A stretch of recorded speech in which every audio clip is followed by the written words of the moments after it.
mga karabit. Ito po, may nagtatanong kung ano daw itsura ng mga breeder ko. Ito po isang breeder ko, Black Otter. Maganda na nagiging anak nito. Maganda na magiging anak niya. Naglalabas siya ng blanket broken. Ayan. Siya yung breeder namin na putis.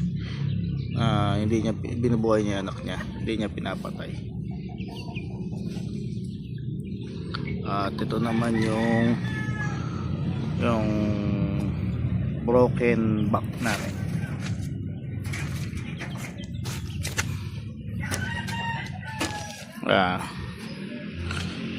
Matanda na to. Mini Rex yung breed ng rabbit namin. Yung matanda na yan, pero maganda yan. Proven yan. Dami na naging anak niyan. Dami na rin namin nabentang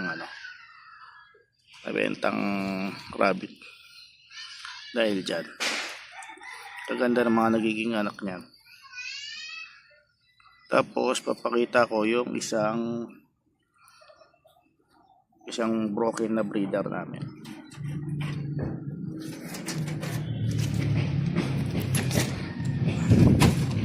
Ito, ayan yung isang broken na breeder namin. Medyo matanda na siya, 1 taon na siya, pero marami na din siya naging anak. Ang last na anak niya nung November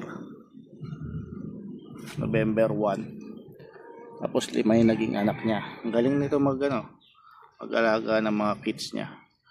Hindi niya pinapatay kahit kailan di siya na-stress. Maganda yung mga nagiging anak niya. Kaya kung pipili kayo ng mga breeder age o bibili kayo ng breeder age, dapat yung mga mga proven na. Kasi mayroong mga na kinakain nila yung anak nila kahit kailan hindi pa sila nag-anak, na binuhay nila yung anak nila. Papakita ko naman po ngayon yung chocolate otter ko.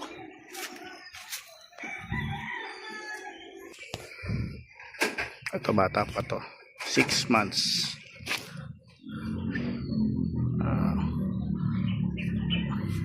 Chocolate otter. Pinate ko siya nung December 31, New Year. Yan, laki na niya.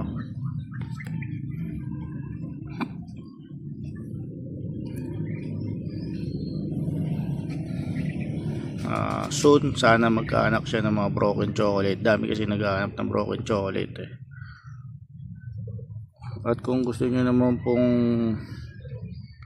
bumili po ng rabbit sa amin, message nyo lang po kami sa Teng Teng Rabbit Tree sa Facebook. Hanapin nyo na lang po yung Facebook namin. Paras lang po nung picture ng profile ko dito sa Facebook. Lang po. Salamat.